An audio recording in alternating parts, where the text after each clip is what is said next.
కిరణ్ కూడా నాకు వలెనే పాతకాలం నుండి పరిచారకుడు. వాళ్ళ నాన్న కూడా మా నాన్న వలెనే పరివార కృత్యాలలో పనిచేసేవాడు. అతను జంతువులను చాలా శ్రద్ధగా చూస్తాడని పేరు పడ్డాడు. ఈ కారణం వల్ల సీతకు అతనంటే చాలా ఇష్టం. అతని ఏదో ఒక జంతువు పట్ల ప్రత్యేక శ్రద్ధ చూపిస్తున్నప్పుడు ఆమె అతని పక్కనే కూర్చొని, ఒక జంతువు తీవ్రంగా జబ్బు పడినప్పుడు ఏం చేయాలో చెప్పేది. నేను కూడా నాకు అవకాశం దొరికినప్పుడల్లా అక్కడ కూర్చొని అతను చూడడం ఇష్టపడేదాన్ని. అతను వాటితో తమ పిల్లలతో మాట్లాడినట్లు మాట్లాడేవాడు. కిరణ్ తన ముఖం వల్ల కంటే పద్ధతుల వల్ల ఆకర్షణీయంగా కనపడేవాడు. అతను నాకు వలె నల్లటివాడు. అయితే అనేక గంటల పాటు ఎండలో గడపటం వలన ఆ విధంగా ఉన్నాడని అనుకున్నాను. మా ఇద్దరి మధ్య కొంత సాన్నిహిత్యం ఉంది. మేము మాట్లాడుకున్నది చాలా తక్కువైనా ఇద్దరము మొమాటస్థులమే అనేది అయినా అది ఉంది. మాత కోసం కిరణ్ ఏదైనా చేస్తాడు. నేను అతనితో ఒక కల గురించి చెప్పగానే మా ఎద్దులలో ఒకదానిని మహారాజు వద్దకు తీసుకువచ్చాడు. ఆ తర్వాత ఏం జరిగిందో అతను నాతో చెప్పాడు. మహారాజు, సీత, కిరణ్ మరి ఆ ఎద్దు నది వద్దకు వెళ్తూ ఒక్కొక్క రైతును రాత్రి మీరెవరైనా ఎద్దును పోగొట్టుకున్నారా అని అడగసాగారు. ఎవ్వరూ అవును అనలేదు. సీత బహుశా నువ్వు చూసింది వట్టి కలే అయి ఉంటుంది. అందరి ఎద్దులు సురక్షితంగానే ఉన్నాయి అన్నాడు మహారాజు. కొంతసేపటి తర్వాత లేదు ఆమె నిశ్చయంగా చెప్పింది. అది సత్యమని నాకు తెలుసు. వాళ్ళ నది ఒడ్డున మరింత ముందుకు నడిచారు. ఎట్టికేలకు తన ఎద్దును కోల్పోయి విచారంలో ఉన్న రైతును చేరుకున్నారు. ఆ రైతు కొద్దిపాటి పొలం ఉంది. దానిని దున్నడానికి 2 ఎద్దులు ఉన్నాయి. వాటిలో ఒకటి కనపడకపోవడం అతనికి ఎంతో నష్టం కలిగిస్తుంది. మహారాజు తన కోసం కొత్త ఎద్దును తీసుకురావడం చూసినప్పుడు కృతజ్ఞతతో ఆయన పక్క నిలబడ్డాడు. అయితే మహారాజు ఆ గొప్పతనం నాది కాదు. సీత అక్కడికి రావాలని పట్టుపట్టింది. ఆమె ఆ రాత్రి నీ ఎద్దు కొట్టుకుపోవడం చూసింది. ఆమె నుండి అది బహుమతిగా స్వీకరించు అని చెప్పారు జనక మహారాజు. ఆ రోజు ఆ తర్వాత నేను సీత నది పక్కన మళ్ళీ చూశాను. అయితే ఈసారి ఆమె కోప్పడుతున్నట్లు లేదు. విచారపడుతున్నట్లు ఉంది. తాను కఠినంగా మాట్లాడినందుకు నదిని క్షమాపణలు కోరడానికి వచ్చింది. నేను ఆమె పక్కనే కూర్చొని ఉండగా నదిలో నుండి ఒక కాంతి పైకి రావడం చూశాను. అది నీళ్ల చుట్టూ కొన్ని నిమిషాలు తిరిగి మళ్ళీ లోతుల్లోకి అదృశ్యమైంది. అది కనబడడం వల్ల సీత తేలిక పడింది. చేతులు జోడించి నేను అర్థం చేసుకున్నాను అని గుసగుసలాడింది. అదేమిటి? నేను ఆశ్చర్యంగా అడిగాను. అది నదీ దేవత. ఆమె అందమైన రూపం నీకు కనబడిందా? అని అడిగింది సీత. లేదు మాతా, నేను కేవలం కాంతిపుంజాన్ని మాత్రమే చూశాను అంది మీనాక్షి. ఆమె నాకు మరణం అనేది జీవితంలో ఒక భాగమని, ఆ ఎద్దుకు తన శరీరాన్ని వదిలి వేరే శరీరం ధరించే సమయం ఆసన్నమైంది. కనుక ఆ ఎద్దును తీసుకున్నాను. మరణం గురించి విచారపడకూడదు. మరణం లేకపోతే జననం లేదు అని చెప్పింది. నేను ఆమెతో మాట్లాడిన విధానానికి ఎంతో ఎంతో విచారపడుతున్నాను. మాత, రైతు యొక్క దుఃఖం మీ హృదయాన్ని కదిల్చివేసిందని ఆమె అర్థం చేసుకోగలదని నాకు తెలుసు. అవును. అందుకే ఆవిడ నన్నిక్కడికి పిలిచింది. ఆమెను మళ్ళీ నేను ప్రశ్నించాను అంది లేవబోతూ సీత. మరణం గురించి ఆమె చెప్పింది సత్యం. అయితే ఇది చాలా కష్టమైన పాఠం మాత అంది మీనాక్షి. ఆమె నన్ను చూడడానికి వెనక్కి తిరిగింది. కొన్ని నిమిషాల పాటు ఆలోచన పడి, మీ నాన్న చనిపోయిన తర్వాత నువ్వు చాలా కాలం బాధపడ్డావు కదా మీనాక్షి అని అడిగింది. ఆమెకు ఏం చెప్పాలో నాకు తెలియక తల ఊపాను. అయితే ఇప్పుడు నిన్ను నీవు నిందించుకున్నావు కదూ అంది సీత. అది మీకెలా తెలుసు మాతా? ఆశ్చర్యంగా అడిగాను. ఆమె నవ్వింది. నువ్వు ఇప్పటికీ ఇంకా కొంత విచారపడుతూనే ఉన్నావు. కానీ అలా ఉండకూడదు. ఆయన మరణంతో నీకు ఏ సంబంధమూ లేదు. ఆయనకు వెళ్ళిపోయే సమయమొచ్చింది. దానిని ఎవ్వరూ ఆపలేరు. ఈ సంభాషణ చాలా క్లుప్తంగాను, సహజంగాను, వాస్తవంగాను వ్యక్తీకరించినట్లుగా ఉన్నా, అది నాపై గాఢ ప్రభావం చూపింది. మా తండ్రి మరణం గురించి నేను ఎక్కువ సార్లు తలుచుకోకపోయినా, అప్పటి వరకు నా అపరాధ భావాన్ని కోల్పోలేదు. ఆ రాత్రి నా గదిలో కూర్చొని ఉండగా, సీత నాలోని ఈ భావాలన్నిటిని మౌనంగా నయం చేసిందని గుర్తించాను. కొన్ని నెలల తర్వాత మరొక సంఘటన ద్వారా ప్రకృతి లోకం యొక్క ఇబ్బందిని మాత ఎంత గాఢంగా భావిస్తుందో మాకు తెలిసింది. మిథిలకు కొన్ని గంటల ప్రయాణ దూరంలో ఉన్న అరణ్యం మధ్యలో నూతనంగా నిర్మించిన ఆశ్రమం చాలా పెద్దది. దానిని ఇంకా విస్తరిస్తూ ఉన్నారు. ఆ ప్రాంతంలోని అనేక మంది ఋషులు అక్కడికి ఆహ్వానించబడ్డారు. మహారాజు మాతను కూడా తనతో తీసుకువెళ్లారు. వారు తమ ప్రయాణం నుంచి వచ్చిన తరువాత పరిచారకులలో ఒకరు ఈ కథను మాకు చెప్పారు. వారు అక్కడికి చేరుకున్న తరువాత ఆ ప్రాంతంలో ఆశ్రమాలు అభివృద్ధి చెందుతున్న విధానం గురించి చర్చలు జరుపుతున్న ఋషులను కలవడానికి వెళ్లారు. సాధారణంగా సీత కూడా ఆయనతో వెళ్ళేది. కానీ ఈసారి మాత్రం ఆశ్రమంలో ఆగిపోయింది. తనకు ఆ చర్చల్లో పాల్గొనటం ఇష్టం అయినా రానని చెప్పటంతో ఆయన ఆశ్చర్యపోయినా ఆమెను ఒత్తిడి పెట్టలేదు. తరువాత కొన్ని రోజులు ఆమె విడిగానే ఉండిపోయింది. రోజులు గడిచే కొద్దీ ఆమె విచారానికి గురై అది ఆమె ముఖంలో ప్రతిఫలించగా అందరూ దానిని గమనించారు. చివరికి మహారాజు "ఏం జరిగింది?" అని సీతను అడిగారు. "నువ్వు ఈ ఆశ్రమంలో ఋషులతో ఎంతో ఆనందంగా ఉన్నావోనని రాజ్యంలోని వారంతా భావిస్తుంటే, ఆశ్రమం బయట ఉండడం అనేది ఎంత అగౌరవమైన విషయం నీకు తెలుసా? ఇది నీక్ ఇది నాకు చాలా భయం కలిగిస్తుంది." జనక మహారాజ్ చాలా అరుదుగా ఆమెను విమర్శిస్తారు. ఆ మాటలు విన్న సీత ఆయనను చూస్తూ క్షమాపణ కోరి, "నన్ను మన్నించండి తండ్రి. అయితే నిజానికి ఆ గౌరవం అగౌరవంగా ఉన్నది వారు. నేను దాన్ని తెలియనట్లు ఉండలేకపోతున్నాను." "అదెలా?" అని అడిగాడు జనక మహారాజు. "వారు అగౌరవంగా ఎప్పుడున్నారు? నిన్ను చూసుకోవడానికి ప్రతి క్షణం సిద్ధంగా ఉండి ఎంతో మర్యాదగా చూస్తున్నారు.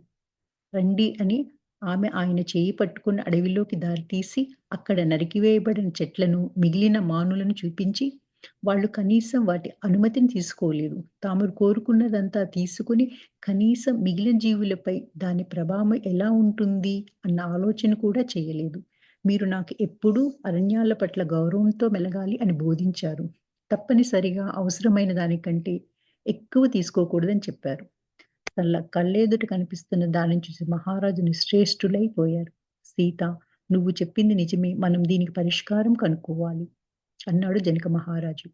"ప్రకృతి నుంచి మనం తీసుకున్న దాని రెట్టింపు ఇవ్వాలని, ఎప్పుడూ కృతజ్ఞతాపూర్వకంగా తీసుకోవాలని మీరు నాకు బోధించారు" అంది సీత. "అవును, నేను నీకు అదే బోధించాను. అది ఇప్పుడు నువ్వు ఈ ఋషులకు బోధించాలి. మనం వారితో మాట్లాడతాం" అంటూ మహారాజు ఆమెను ఆ సమావేశం వద్దకు తీసుకెళ్లారు. ఋషులందరూ మహారాజు వచ్చి మాట్లాడటం కోసం ఎదురు చూస్తూ కూర్చుని ఉన్నారు. తనకు బదులుగా ఉచితాసనంపై ఆయన సీతను కూర్చోబెట్టి, "ఇక్కడికి వచ్చినప్పటి నుంచి నా కుమార్తె నిస్పృహకు గురైంది. దానికి కారణం నేనిప్పుడు తెలుసుకున్నాను. అది మీకు వివరించాలని నేను ఆమెను కోరుతున్నాను" అని చెప్పి ఆయన వెళ్లి వెనుక వరుసలో కూర్చున్నాడు. సీత చుట్టూ చూసి మౌనం వహించింది. అంతకుముందెన్నడూ ఆమె సమూహాలతో మాట్లాడి ఉండలేదు. దానికి తోడు సహజంగానే ఆమె సిగ్గరి, వినయం, మర్యాద ఆమె సహజ లక్షణాలు. ఆమె తన తండ్రితోనూ, రాజప్రసాదంలో తన సన్నిహితులతోనూ నిర్భయంగానూ తాను చెప్పదలుచుకున్నది చెప్పేది. కానీ ఈ విధమైన గౌరవనీయ సమూహాలను ఉద్దేశించి ప్రసంగించటం ఆమెకు కొత్త. మహారాజు "ఇప్పుడు నువ్వు నాకు చెప్పిన దాన్ని వారికి వివరించు" అన్నారు. ఇంకా ఆమె మౌనంగానే ఉంది. ఎట్టకేలకు ఆమె తనది కాదని స్వరంతో, తనదైన సున్నితమైన చిన్న పిల్లల స్వరంతో కాక అధికారం ఉట్టిపడే స్వరంతో స్థిరంగా మాట్లాడసాగింది సీత. "ఇక్కడ నేను చూస్తున్న అవమానకర చర్యల పట్ల నాకు చాలా బాధగా ఉంది. ఆ ఆశ్రమ నిర్వాహకుడైన ఋషి చాలా ఆశ్చర్యానికి గురైనట్లు కనిపించినా, తాను చేతులు జోడించి నిలబడి ఉన్నాడు. కనుక ఏమీ చేయలేక, రాకుమారి సీత, ఆశ్రమవాసులు ఎవరైనా మీ పట్ల అగౌరవంగా ప్రవర్తిస్తే దయచేసి మమ్మల్ని మన్నించు. అది కావాలని చేసింది కాదు" అన్నాడు. "మీరు అవమానపరిచింది నన్ను కాదు, ఈ అడవిని, తమ జీవితం కోసం దానిపై ఆధారపడి ఉన్న అనేక జీవరాశులను. మీరు రాబోయే పరిణామాల గురించి ఆలోచించకుండా అనేక చెట్లను కొట్టేశారు. నా తండ్రి నాకు బోధించింది ఇది కాదు. ఆయన జీవితం సర్వస్వం పట్ల గౌరవం కలిగి ఉండాలని బోధించారు. చెట్లు జీవితంలోని భాగం కాదా? అవి మనకు ఆహారాన్ని, అడవిలోని జీవులకు ఆశ్రయాన్ని ఇవ్వడం లేదా?" సమావేశంలో అందరూ సీత మాటలకు ఆశ్చర్యపోయి ముఖాముఖాలు చూసుకున్నారు. ఆశ్రమ అధినేత ఆమెను వారిస్తూ, "కానీ సీత, మాకు ఆశ్రమం నిర్మించడానికి స్థలం, వస్తువులు అవసరం కదా! అది కూడా ముఖ్యమే" అన్నాడు. మన పూర్వీకులు అరణ్యాలతో ఆహారం అందించబడి పోషింపబడ్డారన్న విషయం మర్చిపోయామా? దానికి కృతజ్ఞ కలిగి ఉండాలని మనకు బోధించలేదా? సీత స్థిరమైన స్వరంతో మృదువుగా అంది. అయితే దీని పరిష్కారం ఏమిటి? మరొక ఋషి అడిగాడు. మాకు సలహా ఇవ్వు సీత. మేము మా ఆశ్రమం నిర్మించటం, విస్తరించటం ఆపివేయాలా? సీత ఆలోచనలో పడింది. కానీ అది పరిష్కారం కాదు. కొన్ని నిమిషాల తర్వాత ఆమె కళ్ళు మెరిశాయి. ప్రకృతి నుంచి మనం తీసుకున్న దానిని రెట్టింపు ఇవ్వాలని మా నాన్న నాకు బోధించారు. కనుక నరకబడిన ప్రతి చెట్టు స్థానంలో మనం 2 మొక్కలు నాటాలి. మన అవసరాలు ఖచ్చితంగా సరియైనవే అయి ఉండాలి. అంతేగాక అడవి నుంచి మనం ఏదైనా తీసుకునే ముందు దానికి మన అవసరాలను వివరించి అనుమతి తీసుకోవాలి. మనం అడవిలోని జీవితాన్ని పరిగణనలోకి తీసుకోవడంలో విఫలమైతే మనకు సంపద సంపద్వంతమైన భవిష్యత్తు ఉండదు అని ఖచ్చితంగా జరుగుతుందంది సీత. సమావేశంలో గుసగుసలు మొదలై అనేక తలలు అంగీకార సూచకంగా ఊగాయి. అవును, అదే మంచి పరిష్కారం అన్నాడు ఆశ్రమ అధినేత. దీనిని మేము వెంటనే అమలు పరుస్తాం. అంతవరకు మౌనంగా వింటున్న మహారాజు ఇప్పుడు లేచి, మన విదేహ రాజ్యంలో అందరూ ఈ నిర్ణయాన్ని అమలుపరుద్దాం. దాని వలన యువతరం అడవులను రక్షించటం నేర్చుకొని, మన పూర్వీకుల వలనే జంతువులు, వృక్షాలను జాగ్రత్తగా చూస్తారని చెప్పాడు జనక మహారాజు. సీత వైపు తిరిగి, ప్రతి సమస్యకు ఓ పరిష్కారం ఉంటుంది. దాన్ని వెతికి ఎదుటివారి అవసరాల గురించి ఆలోచించడం నేర్చుకో అన్నారు. రాజప్రసాదానికి తిరిగి వచ్చిన తర్వాత మహారాజు ఈ సన్నివేశాన్ని సునైనా మాతకు వర్ణించి చెప్పారు. నేను ఆమెకు సహాయం చేస్తూ ఆ గదిలోనే ఉండడం వలన వారి సంభాషణలు విన్నాను. సీత చేసిన పనిని విన్నప్పుడు సునైనా మాత ఎంతో ఆనందంతో వెలిగిపోయింది. ఇప్పుడు మనం మన తర్వాత మన రాజ్యాన్ని పాలించేది ఎవరా అని విచారపడనవసరం లేదు. ఏదో ఒక రోజు సీత మీకంటే మిన్నగా మీ స్థానాన్ని భర్తీ చేస్తుంది. ఆమెకు రాజ్యం అప్పజెపితే ప్రజలంతా సంతోషిస్తారు అంది సునైనా మాత. మహారాజు తన తల పట్టుకొని, నేనెంత ప్రయత్నించినా సీత భవిష్యత్తును చూడలేకపోయాను. ఆ దర్శనం నాకు నిరోధించబడినట్లు ఉంది. కానీ సునైనా, ఆమె గమ్యం ఈ రాజ్యాన్ని గాని, మరేదైనా రాజ్యాన్ని గాని పరిపాలించటమో, లేదా విధులలో ఉండడమో కాదు. ఇది నువ్వు గుర్తుపెట్టుకో. దీనికోసం ఆమె మన వద్దకు రాలేదు. అయినప్పటికీ ఆమె ప్రపంచానికి సేవ చేస్తుందని నాకు తెలుసు. ఆ పని కోసం ఆమెకు అవసరమైన శిక్షణ ఇవ్వడం కోసమే మనం ఇక్కడ ఉన్నామన్నాడు జనక మహారాజు. ఈ అధ్యాయం బాల్యం నుంచి సీతలో వచ్చిన మార్పులు మొదటి సూచన. ఆమె ఎంత చిన్నదైనప్పటికీ తాను స్వయంగా మాట్లాడగలిగేది. ఇప్పుడు ఆమె ఆసక్తులు కేవలం ఆశ్రమాలు సంధించటం లేదా అడవులలో సంచరించటాలు మాత్రమే కాక, ఋషుల సమక్షంలో ఉంటూ వారు చెప్పేది వింటూ వారి బోధనలకు బదులివ్వటం కూడా. ఒక సంవత్సరానికో, ఆ తర్వాతో సేవకుల దగ్గరకు మరొక కథ వచ్చింది. దానిని మేము సరిగ్గా అర్థం చేసుకోలేకపోయాం. కానీ అది మాకు నవ్వు తెప్పించింది. ఆ ప్రాంతంలో ఉన్న ఒక గొప్ప ఋషి వద్దకు మహారాజుతో పాటు సీత కూడా వెళ్ళింది. ఆయన మహారాజుకు కొన్ని పవిత్ర మంత్రాలు బోధించారు. ఒక సాయంత్రం ఆ ఋషి ఒక ప్రత్యేక మంత్రం యొక్క ప్రతి శబ్దానికి అర్థం వివరిస్తుండగా, సీత మధ్యలో కల్పించుకొని, ఆ మాటలు మనస్సులో భావిస్తే చాలదా? వాటిని బయటకు బిగ్గరగా ఎందుకు వెల్లించాలి అని అడిగింది సీత. శబ్దాలు ప్రకంపనలు సీత అని ఆయన వివరించారు.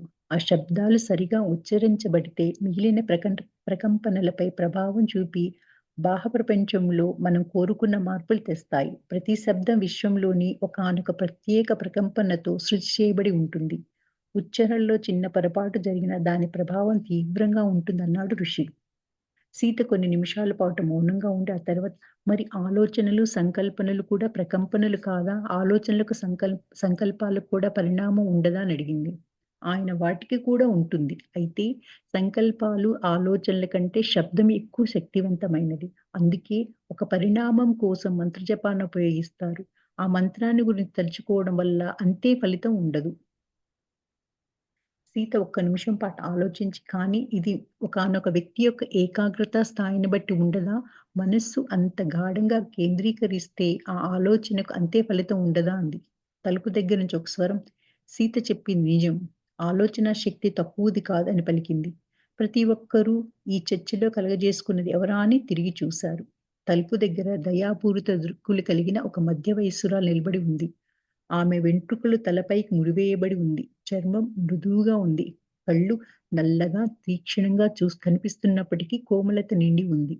అక్కడ ఉన్న ఋషులందరూ ఆమెకు అభివాదాలు తెలిపారు.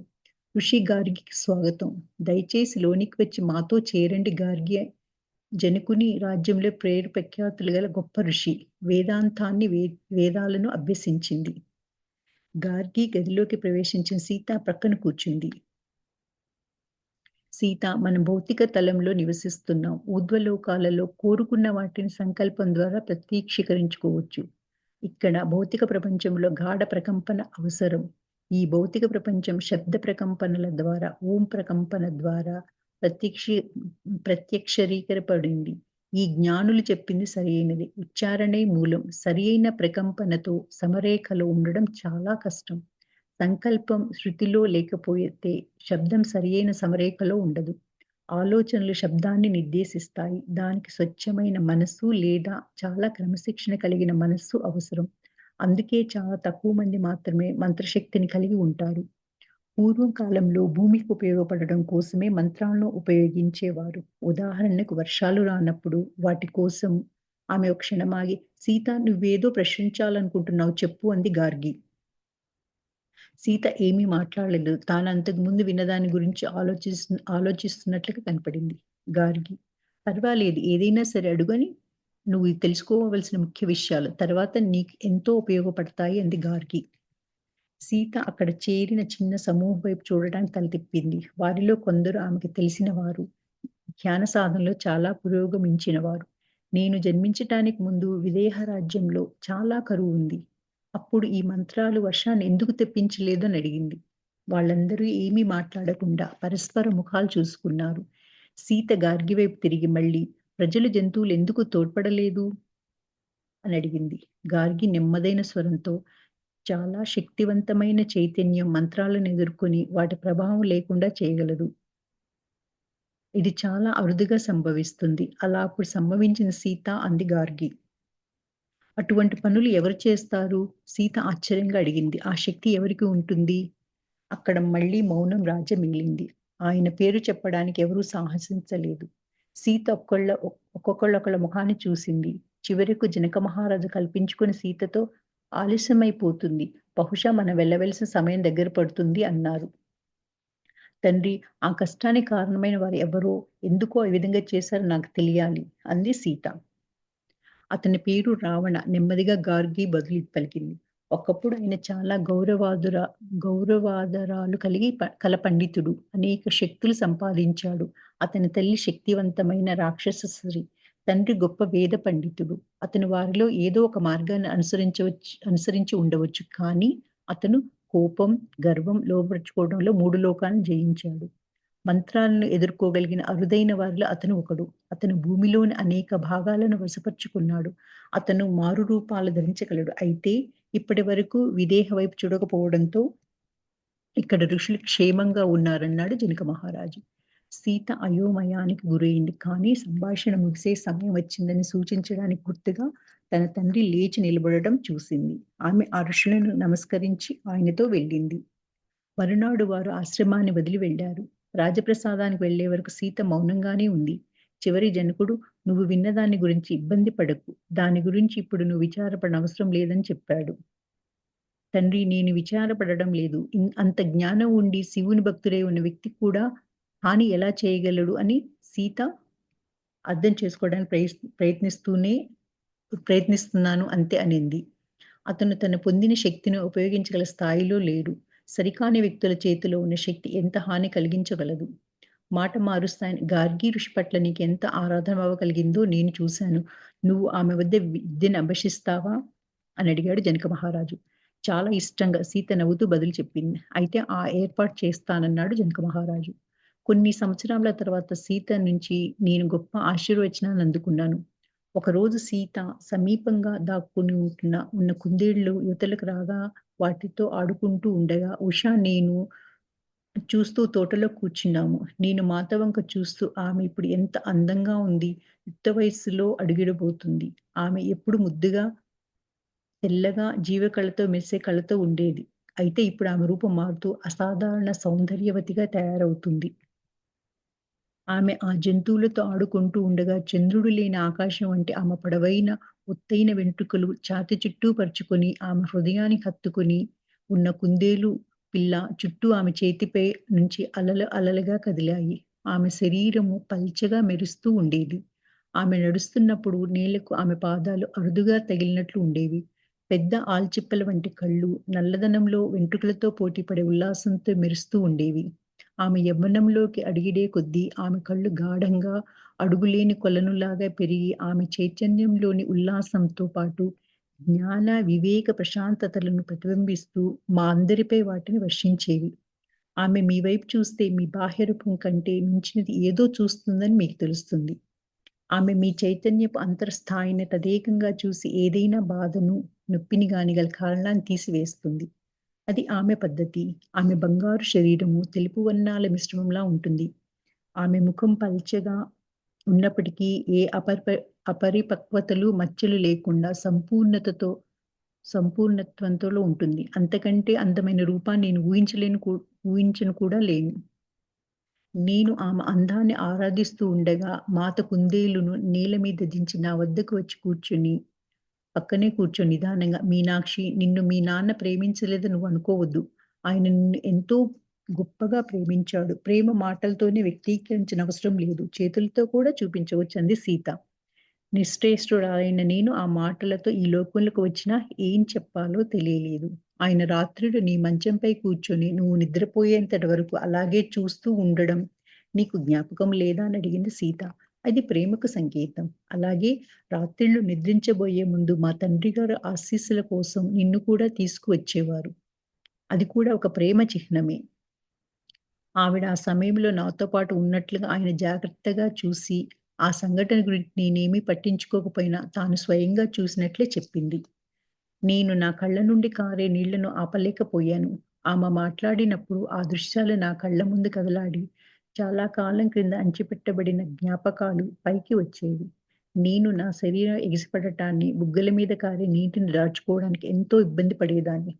నేనేదో చిన్న పిల్లనే ఆమె పెద్దదైనట్లు భావించేదాన్ని. కానీ ఆయన నాతో ఎప్పుడు నన్ను ప్రేమిస్తున్నానని చెప్పలేదనుకున్నాను నేను అని మీనాక్షి అనుకుంటుంది. నా ఆలోచన ఆమె బదిలిస్తూ, దాని అర్థం ఆయన నిన్ను ప్రేమించలేదని కాదు అని నవ్వుతూ అంది. భూమాత మన పట్ల తమ ప్రేమ గురించి ఎన్నడూ మాట్లాడదు. అయినప్పటికీ ఆమె మనల్ని ప్రేమిస్తుంది.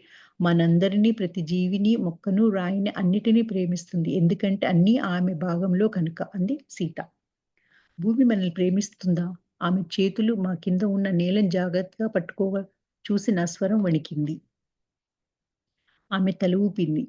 నేనిక్కడ పుట్టకముందు మా తండ్రిగారు మాత ఇక్కడ జన్మ తీసుకోమని పిలుపునిచ్చినప్పుడు భూమాత నా ముందు ప్రత్యక్షమై తాను నన్ను వారి వద్దకు తీసుకువెళ్తానని చెప్పింది. వారు నిన్న నాకు వలనే ప్రేమిస్తారని చెప్పింది. ఆ విధంగా మన పట్ల ఆమె గల ప్రేమను నాకు తెలిసింది. నన్ను ఇక్కడికి నిర్దేశించినందుకు ఆమె పట్ల నేను ఎప్పటికీ కృతజ్ఞత కలిగి ఉంటాను అనింది సీత. ఆమె వ్యక్తీకరణ ఎంతో మృదువుగా ఉండి, ఈ మాటలు చాలా సున్నితంగా చెప్పింది. తరువాత నా వైపు తిరిగి తన మృదువైన చేతిని నా మీద వేసి, "నేను నిన్ను ప్రేమిస్తాను మీనాక్షి" అంది సీత. ఈ వజ్రపు తునకలు మాట్లాడిన తర్వాత ఆమె మళ్ళీ కుందేళ్ల వైపు ఎగురుకుంటూ వెళ్ళింది. ఆమె ప్రేమ వ్యక్తీకరణ నా గాఢ లోతులను స్పృశించింది. ఇంతకుముందు ఎన్నడూ నేను నిన్ను ప్రేమిస్తున్నానన్న మాటలు నేను వినలేదు. ఆ రోజు మాత నా లోపల దేనినో గాఢంగా చిలికింది. ఉష కలతగా ఉన్న నన్ను చూసి, "మీనాక్షి, మాతను నేను చూసుకుంటాను. నువ్వు కొంచెం సేపు ఒంటరిగా ఉండు" అని చెప్పింది. నేను ఆమె కృతజ్ఞతలు చెప్పి గదిలోకి వెళ్లి స్వేచ్ఛగా ఏడవసాగాను. మళ్ళీ నేను చిన్న పిల్లగా మారి, నేను కోల్పోయిన తండ్రి కోసం, ఎన్నడూ మెచ్చుకోని ఆయన కోసం బాగా ఏడ్చాను. అంతేకాదు, నా కన్నీళ్లు మాత కోసం కూడా. ఆమె నా పట్ల ప్రేమను వ్యక్తీకరించినందుకు, నా తండ్రితో గడిపిన సున్నిత క్షణాల జ్ఞాపకాలు మళ్ళీ వచ్చి, మొట్టమొదటిసారిగా నేను ఆయన ప్రేమను అనుభవించాను. కొంతసేపు అయిన తరువాత తీవ్ర అనారోగ్యానికి గురై మరణానికి చేరువలో ఉన్న అతిథి వద్దకు వెళ్ళాను. జరిగిందంతా ఆమెకు చెప్పాను. ఆమె ఎంతో బలహీనంగా ఉన్నప్పుడు కొంచెం నవ్వి, "నిజంగానే మీ నాన్న నిన్ను ప్రేమించాడు కామాక్షి. నువ్వే ఆయన సర్వస్వం. ఆయన ఏం చేసినా, ఎంత కోపంగా కనిపించినా అది తనదైన శైలిలో నిన్ను రక్షించడం మీనాక్షి" అని చెప్పింది. కొన్ని నిమిషాల మౌనం తర్వాత ఆయన తన ప్రాణాన్ని పణంగా పెట్టి నువ్వు ఈ పరివార కృత్యాల్లో పాల్గొనేటట్లు చేశాడు. ఇప్పుడు నీపై ఆశీర్వచనాలు ఎలా వర్షిస్తున్నాయో చూడు. మీ తండ్రిని అంకిత భావ విశ్వాసాల వల్లనే నువ్విక్కడ ఉన్నావు మీనాక్షి. దాన్ని ఎప్పుడూ సందేహించుకు. నీ తండ్రి త్యాగమే నిన్నిప్పుడు ఈ స్థితిలో ఉంచింది. ఆయన త్యాగం, మహారాజుకు ఆయన పట్ల ప్రేమ రెండూను. నే నేను ప్రశ్నార్థకంగా అదితి వైపు చూసాను. ఆమె తల ఊపింది.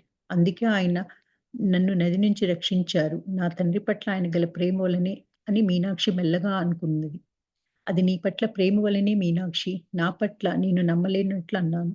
అదితి నిట్టూర్చి బలం కూడదీసుకుంది. మా అందరి పట్ల ఆయన గల ప్రేమను పనివాళ్ళందరూ ప్రత్యేకంగా శ్రద్ధగా చూడటం నువ్వు గమనించలేదా?